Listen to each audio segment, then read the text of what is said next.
mailbag. That's where these questions come from, our weekly Q&A show over on Patreon. And we pick one of our favorite questions from the previous week's show and ask it here on air to give you a little taste. And this one came from Jason Dunwald. Sorry, Jason. What are your guys' opinions on the supposed change of the golf ball for the tour so it doesn't go as far? Could you ever see something similar in disc golf? So if you're not aware, what's going on in golf right now is the USGA, I believe, is imposing like a rollback of the golf ball technology, more or less. Is that a good way to put it? Yeah. Because players are now hitting the ball too far and too straight in a roundabout way, to make it simple, and outgrowing courses. And so they're trying to protect their courses. And so he's asking, could we ever see something similar in disc golf? I'm trying to think if there's like I really hope not. Another sport that does something like that. I don't think our technology is advanced enough to roll it back. Because right now, what would we roll back? That's to what mids? what I was about to say is, my question is, first of all, I disagree with the golf ball thing. I'm pretty sure I do, at least. I need to research it more, but I think I do. And for disc golf, I definitely disagree with it. But mostly to Hunter's point, if you were to roll back a disc right now, like if you were to impose something like that, what would you do? Like, what would be your way of doing it? Not to mention, we don't even have universal flight numbers. It'd have to be a millimeter rim thickness. Yeah, that makes sense. So it couldn't be a certain It couldn't be a certain speed. Would be the only way to do it. Yeah. That the problem is that's like, a terrible so idea. much. It's such a terrible Well, because idea. you could, if you give, let's say you rolled it back to would be about a 9-speed. That won't even do much. That's what I'm saying. You need to go to like a 7-speed. Paul's on record saying the Onyx, which is a 10/9 speed, is the farthest flying disc in his bag. Whether or not that's true, who knows? But like, they can crush 9 speeds. Oh yeah, They're still throwing 550, The 600. Valkyrie was the original distance record at like 700 Christian some Sandstrom, feet. 762 forehand. You wasn't a forehand. Wasn't a forehand. Scott Stokely was a forehand guy. Yeah, you'd have to take it back to like literal 7 speeds. That's not obviously. And that doesn't even, like, the FD is like one of the farthest flying discs in my bag. Disc golf has a lot more things to figure out. Well, I think before they even have to ever think about. I mean, where we're at in the sport, we still have to push our courses. Yeah, Like we should be outgrowing our courses right now. Right. So I think our courses, like, we're still in a developmental stage of the sport. We're way too young. Whereas golf has courses that have like hundreds of years of history that they're now outgrowing. I think that's where this is coming from. It is crazy more. to think that, like, imagine if disc golf discs do like 10 years from now become like so much more advanced and go so much further, and like we'd roll them back to like now. And they're like, oh, we're throwing Star Destroyers, man. We're not throwing our stinking Teflon Maximuses. That was a really fun name. Thank you. What I don't like about it is that I feel like it's not unique to disc golf, but I feel like it's exaggerated in disc golf, where such a big part of the sport is the tools. Like the discs are so important in disc golf, and like I don't think that we should penalize companies for making good discs. And like I think that part of the race should be, like, part of the sport should be the race to making the best disc. And I think that's what makes it exciting. That's what makes people want to try different discs and stuff like that. And I don't know. I think that's an exciting part of it for viewers as well, which helps the sport grow and make money, is that viewers are excited by what kind of disc people are throwing. It is. Imagine like the marketing pretzel, and it's different. Like disc golf, there's only one tool, essentially a part of the throw, whereas golf, you have the ball and the club. But imagining the marketing pretzel that you're put in when all of a sudden you're Titleist and you're told you got to roll back your golf balls, but you still have to market it as like the choice of pros. But now people know that's not really the ball that they're using, and they know it's hindered, but how do you get that message across but still say it's a good marketing pretzel is what that is. Like, you just come out with a new ball, all one name, and then you just hitting the same ball as pros. Golf ball. No, like you still have the Pro V1, but then like have like a Pro V1 Tour ball. Well, that's the other question. Is but like, then keep the same technology in the Tour ball. Are they even going to sell those balls to why would you? To consumers? I would make consumers think you are. I'd put Tour on there and sell them the same ball. Well, that's be like, oh my word, that's Rory's only hitting this thing 280, dude. I'm hitting it 280. That is something that a lot of people don't realize about the Also, golf going to play a world. casual round, I'm never changing out my balls. I'm keeping my old balls. You know? This is something. Well, in also, disc golf, like, I'm not even close to good enough to know. I'm hitting freaking pebbles from Target. Yeah, I'm barely even. I barely can. No, come on, Trevor, hype him up.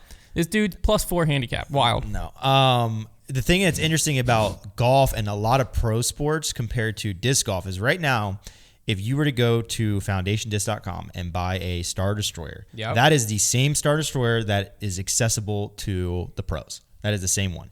In the golf world, that Chrome Soft, Callaway Chrome Soft golf ball that you just bought from Dick's is not the same Chrome Soft that Phil Mickelson or whoever is out playing. There is balls and clubs that are specifically given to tour players, and for a number of reasons.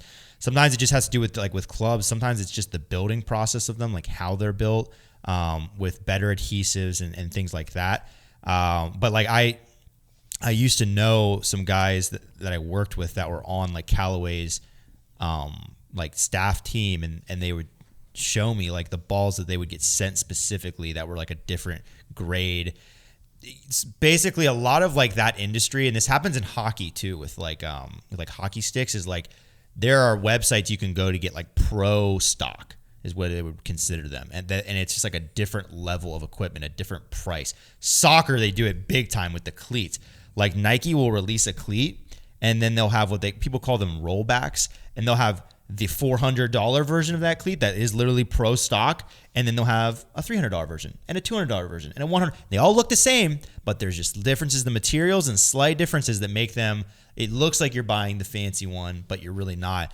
And that is something in disc golf that does not happen. Like in hockey, there's literally, in hockey too, for marketing, I'm surprised disc golf hasn't caught on to this one yet. Well, they kind of have. This actually does kind of happen in disc golf. But in hockey, you'll have a player who loves a certain stick. But a company is they don't want to sacrifice their players' playing ability. They care about their players, but they want to market a new stick. So they will wrap or paint that stick with a different wrap that makes it look like the one they're marketing when it's still the old stick. And that's something that kind of has happened in disc golf between manufacturers. It's just stamp wiping. Stamp wiping, but it hasn't happened where like I don't think you've ever seen like Paul throwing a disc stamped Zeus, but it's really a nuke. Yeah. Like that hasn't quite, I don't think it's gotten to that level yet, but that would be an interesting thing to start see happening. No, in my opinion though, because if I was a company man, because what's happening right now, how is that not what's the isn't false there a advertising? law? Yeah, was well, there they're not. As long as Paul's not saying he's not this is a Zeus. Yeah, he's not advertising. He's just using it. It just happens to because he have used AVR stamped destroyers. Yeah, people. And there, I remember there's multiple times where people were like, "How is Paul throwing a putter that far?" And you'd be like, "No, it's a destroyer." Right. Yeah. That makes sense. Sense. But what is going on in disc golf right now that I think this would be why I think this should happen, like pro model versus normal model, is like so many people get into the sport. They immediately look at the pros, which happens in every sport. You look at the pros, and I want to wear the same shoes that LeBron James is wearing. Yeah. I want to throw the same disc that so-and-so's throwing. Problem is, similar to golf, in this sport, we are limited.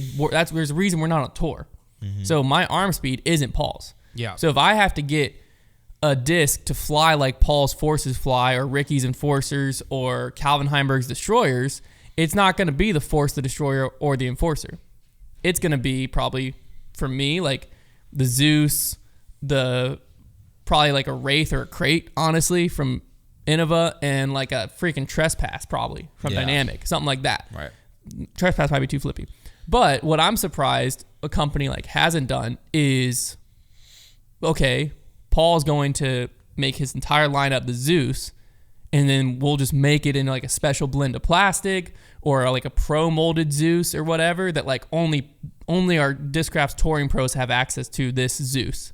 So they're throwing the Zeus, but AMs at home watching, it's flying just like the stock Zeus will fly for them. Yeah. You see what I'm saying? Yeah. I don't think I like that. I think because the only issue with that because I think part of the learning curve in disc golf is just learning your arm speed. And then also like there are AMs or less than AMs. There are rec players who throw plenty far enough to be throwing actual. But then at that point, you know, I'm not going to go throw a Force because Paul throws a Force. But it's but they should make a Force and a Force LS. The problem is what that could lead to is light speed. Because Connor is right. There is a lot of AMs that do have distance, and like it's pretty common, really. And if you could just now you're just gonna be misleading people if it's not common. Well, we saw Trilogy do it similarly of like the Saint and the Saint Pro, and the whole idea of the Saint Pro was the Saint Pro flew for your favorite pro, like the Saint will fly for you. But it came out. It came out with sense. different flight numbers. Like it was very. No, yeah, they long as it was publicly released. As long as it's obvious. Like I like the idea of them like they should literally at least make it in different plastics where the pros models aren't beaten up as much unless they want them to. Where you can buy the stock ESP one, or they can buy or they can just get a pro one with carbon fiber or some crap in it. I just don't like them marketing discs. a disc that me getting a disc that is not properly. You marketed. wouldn't know. I don't That's like. the beauty. I understand. Well, I know right still now. deceptive, though. Right now, I don't. Well, I I don't mean, I'm like just it. saying that I don't like happens. it. Like, if I went and bought the irons Tiger Woods uses off the shelf, his irons are gonna be completely different from the ones I'm hitting. I get that. Just some. Like his staff shiftness, probably his grips might Yeah, be different. The yeah. freaking grooves. But discs and golf clubs are much different in the way that they interact. Like you can still hit the golf ball, and it's also so much more subtle to somebody who isn't experienced. Whereas the flight of a disc is a very obvious thing, and it's also very easier to achieve. Like you are never going to hit a golf ball like Tiger Woods can hit a golf ball and see that flight. You get a lot closer to throwing a disc hard and flat enough to get it to fly like a pro could.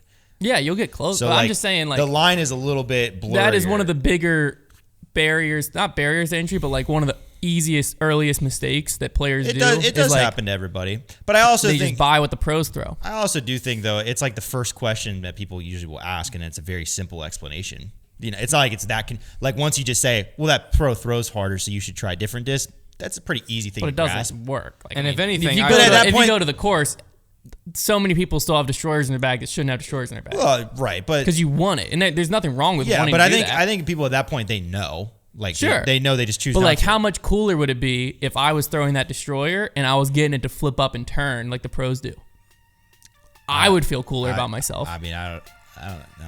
Just hit enough trees with it, and you will. Yeah.